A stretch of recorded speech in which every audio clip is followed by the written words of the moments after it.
안녕하세요. 저는 군산초등학교 6학년 4반 담임 김성은입니다. 기존에 이제 학생들이 사용하던 서책형 기반 그리고 종이 기반의 학습지를 벗어나서 스마트 기기나 이런 플랫폼을 활용한 교육을 에듀테크 활용 교육이라고 할 수 있습니다. 이런 기본적인 플랫폼들을 이용해서 에듀테크를 활용한 수업 루틴을 만드는 것이 중요하다고 생각합니다. 이제 거기 위에 신기한 플랫폼들이 하나씩 수업 주제에 따라서 얹혀지는 거라고 생각하고요. 그래서 교실에서 어떠한 기본적인 플랫폼을 구성하고 거기 안에 교육과정을 담아낸 수업을 할지를 고민하는 게 에듀테크 수업이라고 생각합니다. 네, 제가 저희 반 학생들하고 많이 쓰는 플랫폼은 공공학습 플랫폼인 이학스터, 디지털 교과서, 위두랑을 중점적으로 많이 활용을 하고 있습니다. 개인적으로는 이 학교라는 틀은 공교육의 틀이기 때문에 이제 좋은 플랫폼들이 있으면 다양하게 활용할 수 있겠지만 공공학습 플랫폼을 기본으로 두고 그 위에 필요에 따라서 다른 플랫폼들을 가지고 수업에 활용을 합니다. 에듀넷 계정 하나가 있으면 이학스터, 위두랑, 디지털 교과서, 이따까지 모두 다 한 번에 사용할 수 있습니다. 특히 초등학교에서는 이 계정 문제가 에듀테크 수업에서 가장 큰 걸림돌이거든요. 전부 다 만 14세 미만이기 때문에 부모 동의가 있어야만 가입이 가능한데 이 에듀넷 계정은 교사가 일괄로 계정을 발급할 수도 있고 하나의 계정으로 좀 전에 말씀드렸던 이학스터, 위두랑, 디지털 교과서, 이따까지 다 사용할 수 있기 때문에 초등학교에서 사용하기 굉장히 좋은 플랫폼입니다. 그리고 무료고요.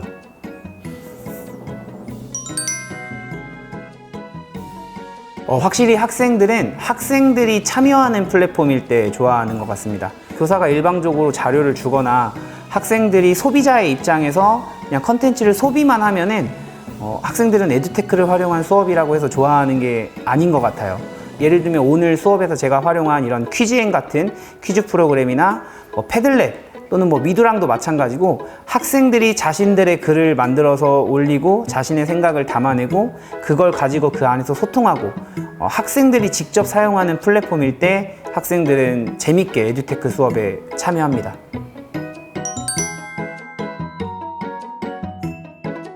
예전에는 교사가 주는 자료만 학생들이 받아서 봤어요. 그리고 교사가 TV로 제공하는 자료만 학생들은 볼 수 있었고요. 근데 이제는 학생들에게 1인 1 기기가 보급이 되면서 교사가 보여주지 않는 자료를 학생들이 스스로 검색해서 자기들의 지식으로 만들 수도 있고 단순히 교과서에서 정해져 있는 내용을 달달달 외우는 것이 아니라 이런 플랫폼이나 스마트 기기를 이용해서 교과서나 다른 검색을 통해서 배운 내용들을 자기만의 지식으로 재생산할 수가 있습니다.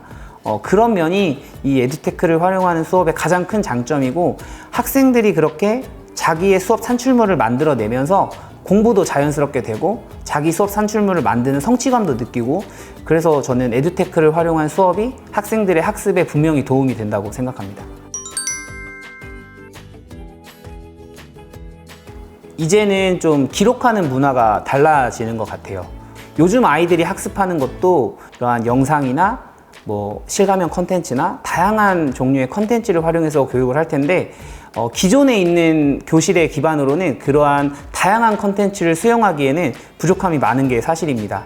그렇기 때문에 점점점 늘어나는 정보량과 그를 넘어선 다양한 종류의 컨텐츠로 제공되는 이런 학습의 정보를 학생들이 잘 받아들이고 그거를 또 자신만의 방식으로 해설해서 글뿐만 아니라 동영상이 될 수도 있고 사진이 될 수도 있고 어떤 특정한 컨텐츠가 될 수도 있고 다양한 방식의 지식으로 재생산하려면 이제 교실의 환경이 조금 더 미래지향적인 이런 기반의 인프라가 갖추어진 교실로 발전해야 되지 않을까라고 생각합니다. 저는 가장 중요하다고 생각하는 건데요. 많은 선생님들이 에듀테크가 신기한 것을 가르치는 수업이라고 좀 생각을 하시는 것 같아요. 그래서 예를 들면 요즘에 유행하는 챗 GPT 또는 메타버스, 옛날에는 3D 프린터나 드론. 그런데 교육은 물론 시대의 흐름을 따라가는 것도 맞지만 유행을 타는 것이 아니거든요. 교육은 가르쳐야 되는 것이 명확하기 때문에 그래서 이러한 유행을 따라가기보다는 선생님들이 에듀테크를 수업 루틴으로 만드시는 것이 좋을 것 같고, 그러기 위해서는 교육과정과 평가를 연계하는 것이 꼭 필요합니다. 요즘에 많은 선생님들이 에듀테크를 이야기하지만 기술만을 이야기하지 그 안에 교육과정이나 평가가 담겨 있는 경우는 좀 드물어요. 그래서 제 수업에서도 보시면 제가 학생들에게 성취 기준을 보여주고, 너네가 오늘 어떤 수업 산출물을 만들 것인지 알려주고, 그 수업 산출물로 성장 평가를 한다거나 생활기록부에 적을 때 그 학생들이 만들어낸 수업 산출물을 활용하는 방안, 그리고 이러한 에듀테크를 수업하다 보면 학생들이 기기를 다루기 때문에 학생들에게 시간을 많이 줘야 되니까 시간표는 어떻게 구성할 것인지, 예를 들면 저희 반은 시간표가 한 차식으로 구성되지 않고 2시간씩 연차시로 시간표를 짰거든요. 그런 기초 시간표 구성부터 선생님들이 평가표, 진도표 만들 때 에듀테크를 어떻게 사용할 것인지, 어떤 플랫폼을 이용해서 어떤 수업 산출물을 학생들에게 만들어낼 것인지를 정하는 게 중요하고, 학생들이 만들어낸 수업 산출물을 가지고 이 기록된 것을 어떻게 성장평가로 반영할 것인지, 나이스에 반영할 것인지. 그 에듀테크의 장점은 기록된다는 것에 있거든요. 종이로 기록되지 않고 디지털 기록이기 때문에 선생님들이 굳이 관리하지 않아도 자동으로 기록되고, 학생들이 만들어낸 이런 수업 산출물 데이터가 없어지지 않고 학생들의 성장 과정을 관찰하고 평가하는 정말 객관적인 자료로 쓰일 수 있기 때문에 이 에듀테크를 고민하시는 선생님들이 꼭 기술보다 교육과정과 함께 연계해서 고민하시고, 평가와 연계해서 고민하시고, 그리고 일련의 수업 과정을 어떻게 이끌어갈 것인가를 고민하는 게 에듀테크를 활성화하는 데 가장 중요한 포인트일 것 같습니다. 가장 어려운 부분이 그 부분인 것 같아요.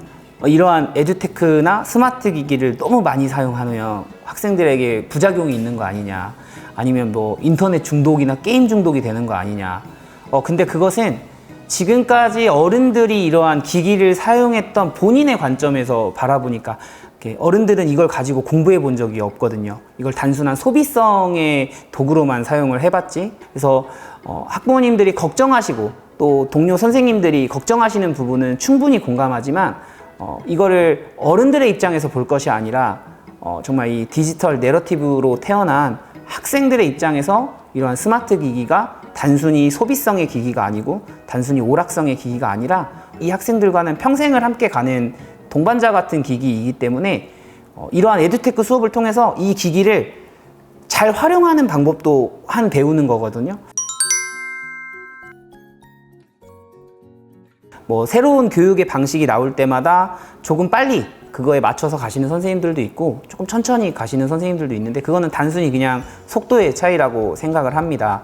그러니까 저처럼 좀 이런 쪽에 관심이 많은 선생님들은 조금 먼저 해본 것이지만, 선생님들께서 이런 에듀테크를 받아들이실 때 기존의 한 선생님들의 수업을 따라하려고 하다 보면은 어려울 수 있어요. 왜냐하면 항상 새로운 기술이 나오기 때문에.